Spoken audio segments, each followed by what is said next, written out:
अस्सलाम वालेकुम। सिड्रॉक्स बीडी की बात करें तो सेफाड्रॉक्सल हमें मिलता है इसके अंदर। ये बेसिकली अगर इस कंपोजिशन की बात करें तो ये एक एंटीबायोटिक है जो कि इस्तेमाल की जाती है डिफरेंट किस्म के डिजीज़ को ख़त्म करने के लिए। वैरायटी ऑफ बैक्टीरियल इन्फेक्शन को ये किल करती है, ये बैक्टीरिया की ग्रोथ को स्टॉप कर देती है और इस तरह ये काम करती है ताकि जो है और उसको ट्रीट करती है इन्फेक्शन को। ये वायरल इन्फेक्शन में काम नहीं करती। मिसाल के तौर पे किसी को नज़ला ज़ुकाम बुखार खांसी वगैरह है तो वो उसमें ये काम नहीं करेगी। और ऐसे भी काम नहीं करती कि अगर कोई आप इसको यूज़ कर लें और अगर इसकी ज़रूरत ना हो कि फ्यूचर में कोई इन्फेक्शन वगैरह को ये क्योर कर सके, तो ऐसा भी नहीं होता कि पहले ही खा ली जाए कि बाद में फ्यूचर में उस चीज़ से बचा जा सके, ऐसा भी नहीं होता। वैरायटी ऑफ रेंज के अंदर इसको जो है वो मतलब डिफरेंट किस्म की इन्फेक्शंस में यूज़ होने वाली ये टैबलेट है। फर्दर अगर इसमें मैं ऐड ऑन करूँ कि स्पेसिफिकली कुछ बेसिक्स जो इसको डिस्कस कर लेते हैं। ये टॉन्सिलाइसिस में, नमूनिया में और यूटीआई यानी कि यूरिनरी ट्रैक इन्फेक्शन के अंदर इसको इस्तेमाल किया जा सकता है और उसके अलावा दांत के इन्फेक्शन में भी इसको यूज़ किया जा सकता है। काफ़ी इफेक्टिव रिजल्ट रखती है ये।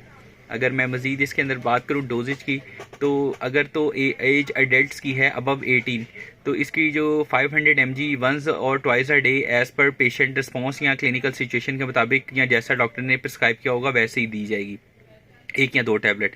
अगर एज जो है 17 से कम है तो फिर जो 500 mg वाली डोजेज है वो as per body weight recommend की जाती है वंस अ डे, वो भी सिचुएशन के मुताबिक। अगर 30 से 50 किलो वज़न है तो एक दिन में एक दफ़ा यहाँ सिचुएशन के मुताबिक दिया जाता है।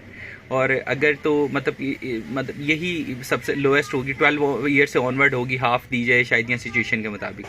फर्दर अगर मैं इसकी कोई साइड इफ़ेक्ट्स की बात करूँ या वार्निंग्स वगैरह की बात करूँ तो इसमें हार्ट बर्न हो सकता है, ड्रोजीनेस हो सकती है, उसके अलावा डिजीनेस वगैरह यानी कि एक गनूदगी का आना, एक बेहोशी का आलम होना और वॉमिटिंग वगैरह, या उसके अलावा भूख ना लगना या स्लीपिंग में ट्रबल होना, प्रॉब्लम होना, डायरिया, नोज़िया वगैरह, ये जो है साइड इफ़ेक्ट्स होते हैं। ये सीरियस नहीं होते लेकिन हो सकता है कि ये इफ़ेक्ट करें।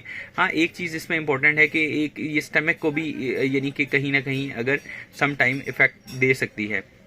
यूरिन आपका ज़्यादा डार्क आ सकता है और इस तरह की चीज़ें जो हैं इससे फिर वो ऐसी सिचुएशन में आप डॉक्टर से मशवरा करते हैं कि आइदर कंटिन्यू करनी चाहिए, नहीं करनी चाहिए। प्लाटीनियम कंपनी की ये प्रोडक्ट है और 12 टैबलेट्स की हमें पैकिंग मिलती है इन द प्राइस ऑफ 383 और जो कि बन जाती है अप्रॉक्सीमेट। अगर मैं इसकी बात करूँ प्राइस की तो वो आपके साथ शेयर कर देता हूँ ताकि एक जो है टैबलेट की वो प्राइस डिस्कस हो जाए। तो एक सिड्रॉक्स बीडी की प्राइस हमें मिलती है 32 rupees. So this is all about cefadroxil monohydrate Cidrox BD. Thank you so much for watching. Take care.